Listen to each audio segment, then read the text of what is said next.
Students इस force का अब हम मैथमेटिकल एक्सप्रेशन फाइंड करेंगे कि जो फोर्स इस कंडक्टर पर लगेगा इस मैग्नेटिक फील्ड के अंदर, उस पर जो फोर्स लगेगा उसकी मैथमेटिकल एक्सप्रेशन क्या है, उसको हम किस तरह मैथमेटिकली जो है वो रिप्रेजेंट कर सकते हैं। सो फर्स्ट थिंग देखें वो ये है कि चूंकि कंडक्टर के अंदर क्या होते हैं, चार्जेस होते हैं।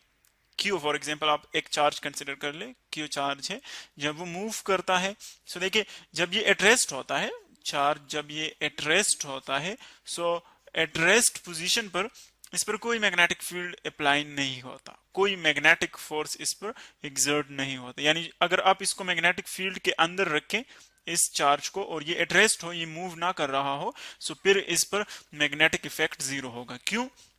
चूंकि एक्सटर्नल मैग्नेटिक फील्ड तो होगा लेकिन इसका अपना मैग्नेटिक फील्ड नहीं होगा, क्योंकि ये एट रेस्ट है और मैग्नेटिक फील्ड किसी चार्ज की तब प्रोड्यूस होती है जब वो मूव कर रहा हो। तो जब ये एट रेस्ट होता है मैग्नेटिक फील्ड में, इस पर फोर्स क्या होगा, फोर्स इस पर लगेगा zero, force will be zero. लेकिन जब ये मूव करता है, जब ये मोशन स्टार्ट कर ले, तब इस पर क्या प्रोड्यूस जो है वो एग्जर्ट होगा, फोर्स लगेगा। यानी आप इसी चार्ज को मूव कर दें, सो इस पर एक मैग्नेटिक फोर्स एग्जर्ट होगा जिसको हम एफ मैग्नेटिक से रिप्रेजेंट करते हैं। फॉर एग्जांपल ये फोर्स इस पर लगेगा। अब देखें जब ये एट होता है तो इस पर फोर्स जीरो होता है, लेकिन जब ये मूव करना स्टार्ट करता है सो इस पर फोर्स एग्जर्ट होना शुरू हो जाता है। इसका मतलब ये है कि जितना ये इसकी जो मूवमेंट है वो ज्यादा होगी, उस पर फोर्स जो है वो ज्यादा लगेगा। जितना चार्ज ज्यादा होगा उतना ही उस पर फोर्स ज्यादा लगेगा।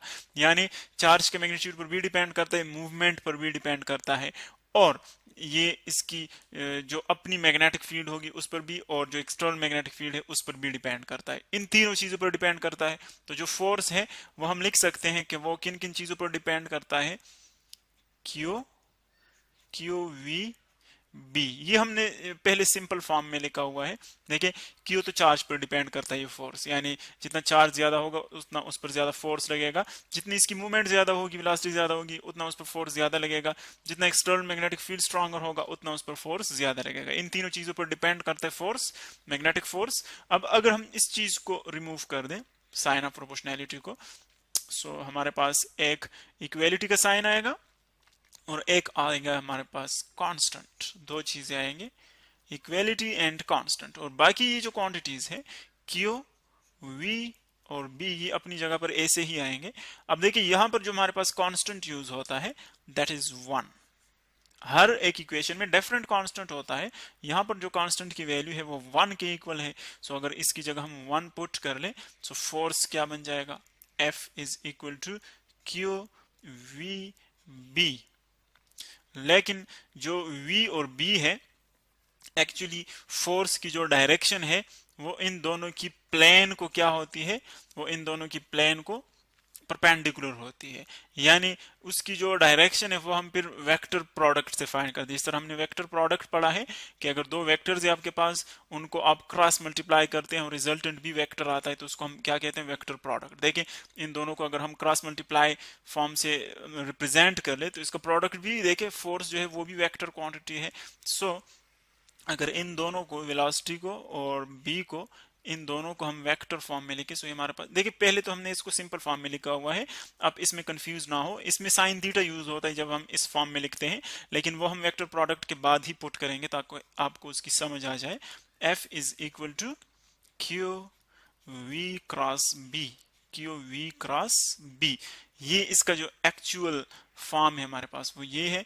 और अगर हम इसको एक्सपेंड कर ले, देखें क्रॉस क्रॉस को जब हम रिमूव करते हैं क्रॉस प्रोडक्ट में, उसकी जगह क्या आता है, साइन थीटा।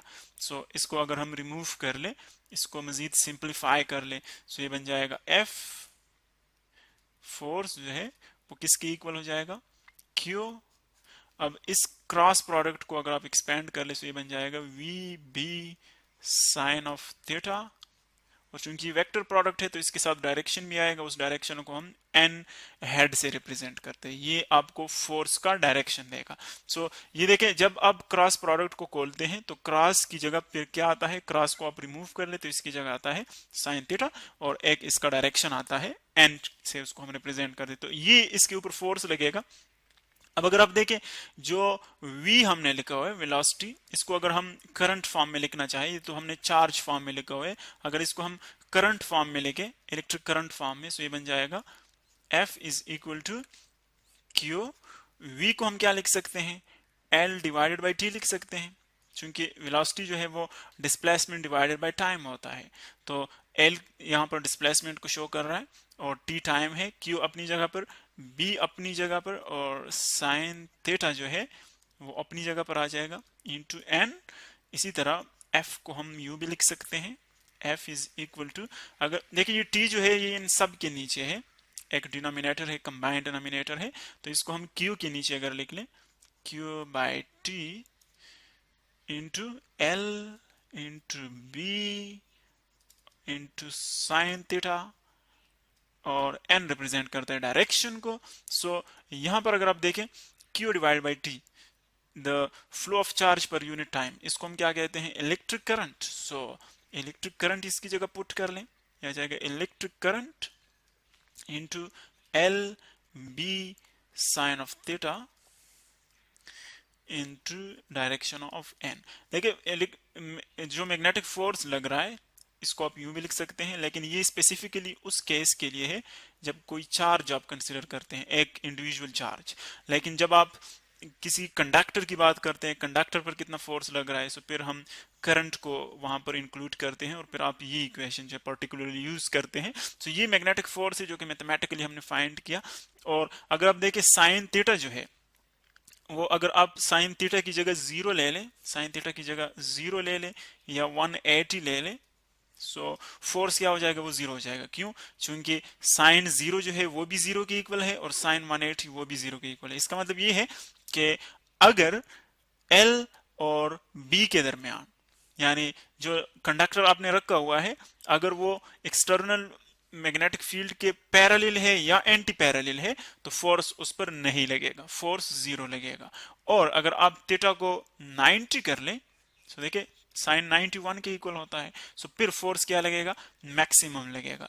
और इन तीनों वैल्यूज के अलावा जो है फोर्स की कोई और वैल्यू होगी, लेकिन जो मिनिमम फोर्स है वो 0 और 180 पर होगा, और जो जो हमारे पास 0 है 0 फोर्स, और जो मैक्सिमम फोर्स है वो थीटा इज इक्वल टू 90 के ऊपर होगा।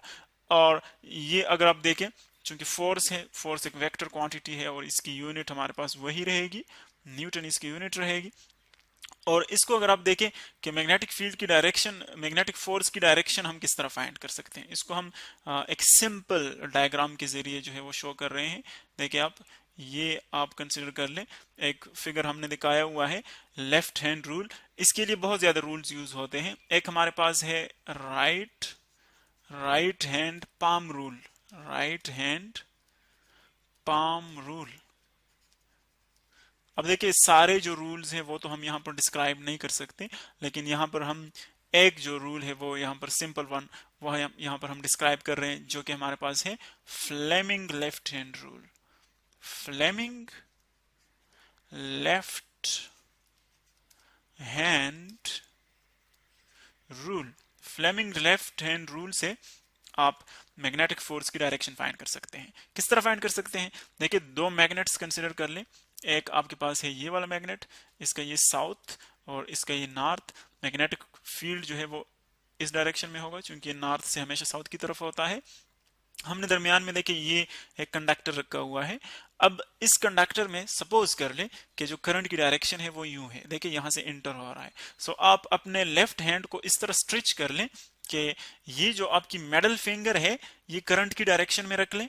देखिए करंट इस डायरेक्शन में आ रहा है यूं, सो आपकी जो मिडिल फिंगर है वो भी इसी डायरेक्शन में होनी चाहिए। और जो ये आपकी फोर फिंगर है ये वाली, ये आप एक्सटर्नल मैग्नेटिक फील्ड की डायरेक्शन में रखिए। देखिए एक्सटर्नल मैग्नेटिक फील्ड किस डायरेक्शन में है, ये हमने शो किया हुआ है नॉर्थ से साउथ की तरफ, ये उसकी डायरेक्शन है। सो आप इस फिंगर को देखिए इसी डायरेक्शन में रखें, और थंब जो है आपका वो आपको शो करेगा मैग्नेटिक फोर्स की डायरेक्शन। यानी अगर आप कंडक्टर को इस तरह रख के मैग्नेटिक फील्ड के अंदर कि करंट इस डायरेक्शन में आ जाए, इस डायरेक्शन में, और एक्सटर्नल मैग्नेटिक फील्ड इस डायरेक्शन में हो, फोर फिंगर की डायरेक्शन में, तो इस पर मैग्नेटिक फोर्स जो लगेगा वो ऊपर लगेगा। और अगर आप करंट की डायरेक्शन रिवर्स कर ले तो याद रखें कि फोर्स की डायरेक्शन भी रिवर्स हो जाएगी, अपवर्ड से डाउनवर्ड हो जाएगी। और इसी तरह अगर आप पॉजिटिव चार्ज को नेगेटिव से रिप्लेस कर ले फिर भी फोर्स की डायरेक्शन रिवर्स हो जाएगी।